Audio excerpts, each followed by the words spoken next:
It's finally here, kiddies. Google's Pixel 7a, boasting an affordable, if not quite as cheap as last year's model price tag, and specs that are surprisingly similar to that Pixel 7 flagship phone. It can be yours for just 449 quid, $499 or 509 euros. Just gonna whip it on out the box, shove my SIM in there, and then through the magical wonders of video editing, bugger off about a week into the future and deliver my early review. And for more on the latest and greatest tech, please do subscribe and ding that notifications bell. Cheers!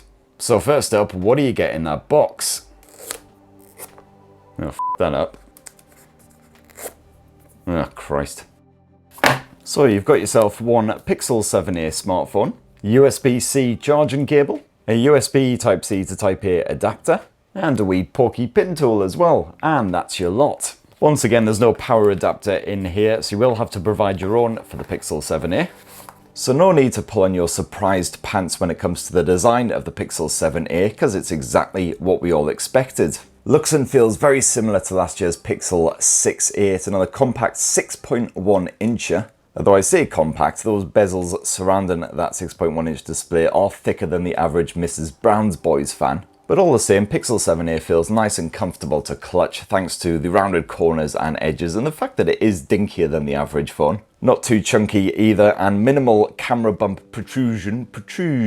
Flip around to the back end, and the Pixel 7a is constructed from plastic, not ceramic like some of those highly optimistic internet rumours suggested, which is a massive relief as it means I don't have to give up booze for the week. Seriously, if it actually comes in ceramic, I, Uncle Spurt, will drink nothing but tap water for an entire week. That's how confident I am that it's utter bum gravy. Frankly, I think drinking nothing but tap water would see me off. And yeah, it may be a placky back, but the Pixel 7a still looks proper smart, and you've got that metal camera bump and frame as well, both made from recycled aluminium. So the Pixel 7a still has a premium vibe despite its mid-range creds. As for your colour options, well, you can grab the Pixel 7a in charcoal, snow, and this here splendidly delightful sea model. It's a rather attractive and subtle light blue colour, so it's clearly not based on British seas, which are more of a sludgy brown. And it's certainly a good option if you want a little bit of colour in your phone, but nothing too bold or in your face. And in fact, when you take it out in bright daylight, it does look practically white. It is incredibly subtle. Oh, and there is actually a fourth and final colour as well, coral, which is a Pixel Store exclusive.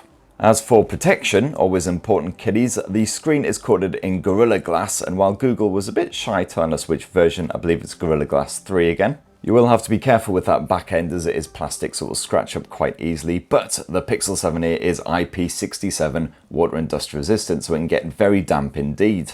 Now, as this is a Google smartphone, the software is certainly one of the strong points. You've of course got Android 13 out of the box on the Pixel 7a, but it'll be one of the very first phones to get an upgrade to Android 14, and Google has promised 5 full years of updates for this bad boy. This phone comes with 128 gigs of storage space as standard. I've used up quite a chunk of that already, although a massive part of that is down to good old Genshin, how we love it, and also just taking lots of photos and video. And sadly, you can't expand that storage using microSD memory cards. In fact, there's only space in the SIM tray for a single solitary SIM card, and that is it. But the Pixel 7a does at least support eSIM as well, if you want to take that option instead. And that is particularly handy when you're traveling abroad. You just want to get a temporary SIM for a week or two. And while there's not masses of storage, the good news is you don't have any of it taken up with absolute crapware like you do on most other smartphones. Pixel 7a is about as lean as it comes, just with Google's own apps and then whatever you want to download. And I won't spend too long banging on about Android 13 and how marvellous it is, because I think everyone's probably got the gist of it by now. You've got lots of fantastic security and privacy features packed on here. Privacy dashboard, for instance, fantastic for checking that none of your apps are up to any background shindiggery. And Google's Titan M2 security chip has been stashed inside of this bad boy again to store your sensitive data in encrypted form. To unlock the Pixel 7a, you've got yourself an optical fingerprint sensor, which certainly does the job. I've had absolutely no issues with this the past week, except for when my hands have been exceptionally grubby. Otherwise, all good. And even if you do have mucky mitts, the good news is you've got a good bit of face unlock action on the Pixels, of course, at long last introduced in the previous generation. And again, this seems responsive and dependable. And as always, the Big G has packed on plenty of great Pixel exclusive features, including my favourite, the call screening, which is worth its weight in gold every time. And one of the more recent additions was the Google One VPN as well, if you want to hide your location. Handy for all kinds of reasons, not all of them dodgy. And the Pixel 7a hasn't been completely well behaved this past week. There have been a couple of little software glitches, which is pretty common for a pre-release smartphone. The most irritating being that Android Auto just decided it couldn't be arsed anymore as I was barreling down a single carriageway, just disconnected. But overall, my apps have run as expected and I haven't spied too many bugs that Google might need to clear up. So now let's shift onto the display tech, and what you've got here is a 6.1-inch G OLED display where the G stands for Goosh. And that last bit was possibly a lie. It is a rather beautiful display though, and perfect for kicking back with some Netflix, Disney+, Crunchyroll, whatever, despite its more compact nature. Like most of its mid-range rivals, you've got nice poppy, punchy colours, sharp contrast as well. You've got full HDR10 support here. It's a full HD plus display, and the fact that it's more compact than most of the mobiles as well means those visuals are beautifully crisp. Nice wide viewing angles, bright enough to see what's going on outdoors even when the sun is shining right on the bugger. And finally, Google listened to our pleas and they've actually made this display 90Hz. Praise the baby Jesus. So just like those Pixel 7 flagship smartphones, zipping around the UI and using supported apps is just creamy smooth. However, take note that you will actually have to enable the smooth display yourself in the display settings, otherwise it won't take advantage. For all you media fans, gamers, etc. out there, the Pixel 7a does support a stereo speaker setup as well, so let's check it out. Some rich bloke's been made the king of us all, so it's the perfect time to rejoice and reflect on what makes being British so bloody brilliant. Things like, the fact that James Corden doesn't live here anymore. Those speakers aren't the absolute loudest, but you'll still be able to clearly hear what's going on as long as there isn't too much background noise. But the audio quality is certainly pretty bloody good, especially for a more compact handset. Clarity is good even on the top volume, although certainly the top speaker not quite as strong as the bottom speaker, so it's not exactly a balanced stereo sound. And sadly, no, there is no headphone jack action here on the Pixel 7a, but I've had a bugger all issue with the Bluetooth streaming. Got the usual excellent codec support and everything, so that does the job. So now let's have a shufty at the performance, and the Pixel 7a is powered by the exact same Tensor G2 custom chipset that was crammed inside of the regular Pixel 7 and Pixel 7 Pro. So just like the Pixel 7 flagship smartphones, the everyday shenanigans here on the 7a perfectly smooth no matter what you're up to, but this phone does also get a wee bit toasty just like its more expensive siblings, usually when you're doing something not particularly outlandish like browsing the web or just using the camera for a bit. And thankfully it never gets so hot that it actually, shuts down or throttles performance or roasts your pinkies. But it still can be a wee bit disconcerting at times. And good news if you are a gamer, because the Pixel 7a can handle the likes of Genshin Impact and other memory guzzling games, no worries. I immediately bumped the game up to the highest graphics settings at 60 frames per second, and while there were definitely some frame rate dips, the occasional little bit of judder when the action got quite intense, the Pixel 7a coped admirably. It's certainly as smooth a performance as you get from pretty much any other mid-ranger at this sort of price point, unless you're looking at one of those Pocos which have one of the flagship Snapdragons stuffed inside. And sure, yeah, the Pixel 7a got rather warm again after just about 10-15 minutes of gameplay, but thankfully didn't roast my flesh, and I didn't notice any dip in the performance even after gaming for a good 40-50 minutes.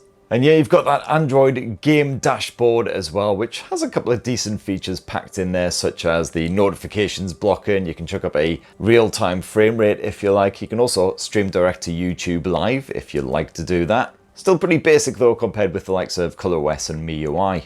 And for your connectivity, you've got Wi-Fi 6E support here on the Pixel 7a, as well as 5G in both millimeter wave and sub-6 flavors. And I've had absolutely no issues getting online with this thing. I haven't noticed any drops in the network, and you've got plenty of aerial bands as you can see there. So no matter how you clutch the Pixel 7a, it'll still do stuff. Now on the battery front, Google has crammed a 4,385 mAh cell into this mini mobile. And that is just a gnat's testicle smaller than the Pixel 6a's battery. And I've got to say, the battery life has not been impressing me so far on the Pixel 7a, but it is getting better. Those first few days with this phone, I struggled to even get 5 hours of screen on time from a full charge before the phone was completely dead. And I wasn't going nuts playing lots of Genshin or anything, fair bit of camera play, but otherwise just, a bit of Deezer streaming, the occasional bit of YouTube, plenty of messaging. It was like that for about 5 days or so I did have to recharge the phone before stumbling into bed in the evenings. But just these past couple of days, it seems to be getting better. And occasionally this just is the way it is. A smartphone will take a little while to settle, to learn your usage patterns, etc. And certainly yesterday, I managed to get closer to 6 hours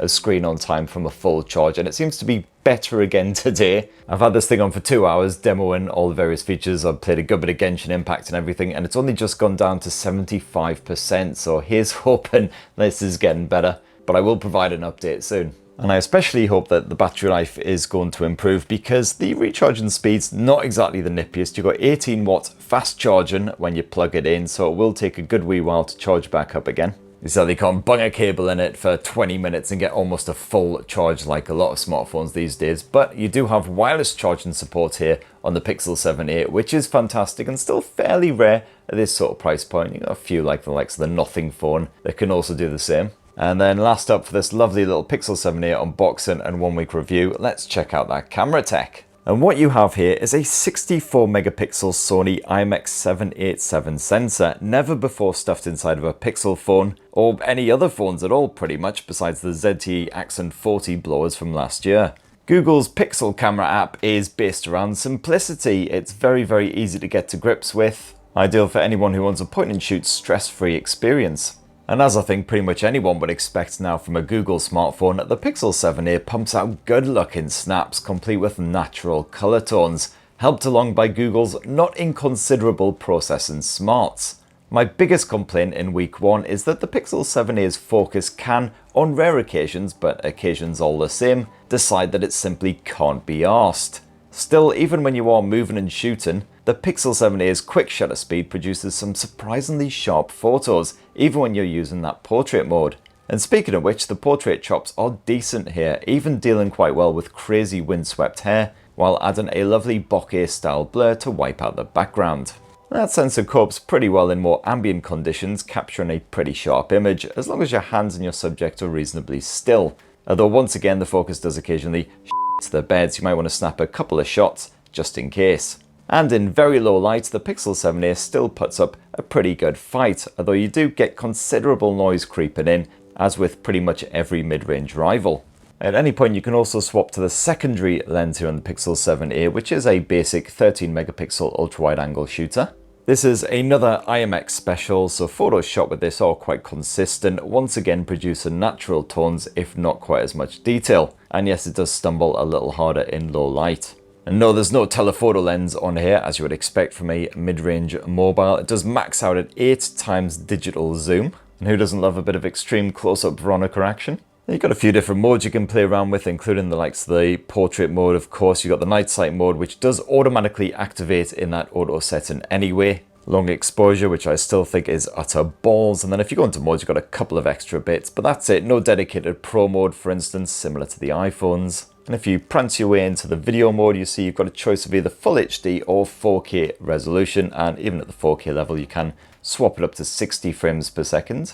Although at 4K 60 FPS, you can't use the speech enhancement feature, which basically just highlights your vocals. And I found when it came to shooting video, the Pixel 7a is certainly fine, if not remarkable. Visuals are reasonably crisp as long as the lighting doesn't suck. The focus occasionally pops, but nothing too horrendous. And in fact, the audio capture is really good. Vocals are clearly picked up in all directions with a proper surround sound effect when you're watching your footage back. And then last up for the camera tech here on the Pixel 7a is that 13 megapixel front-facing shooter. And it's okay-ish. It's not the worst, but it is pretty bog standard stuff, producing soft snaps in dimmer light. You can only expect crispy detail-packed pics when the lighting is ideal and you keep perfectly still.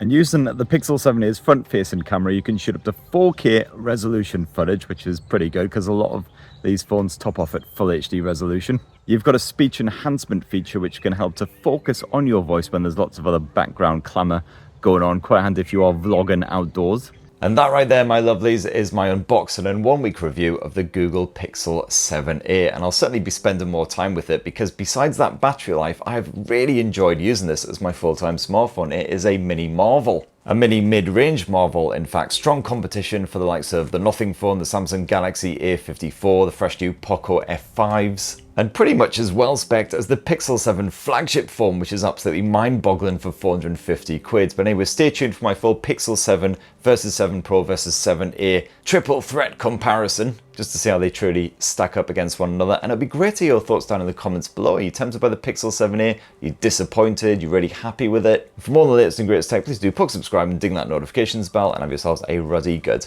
rest of the week. Cheers!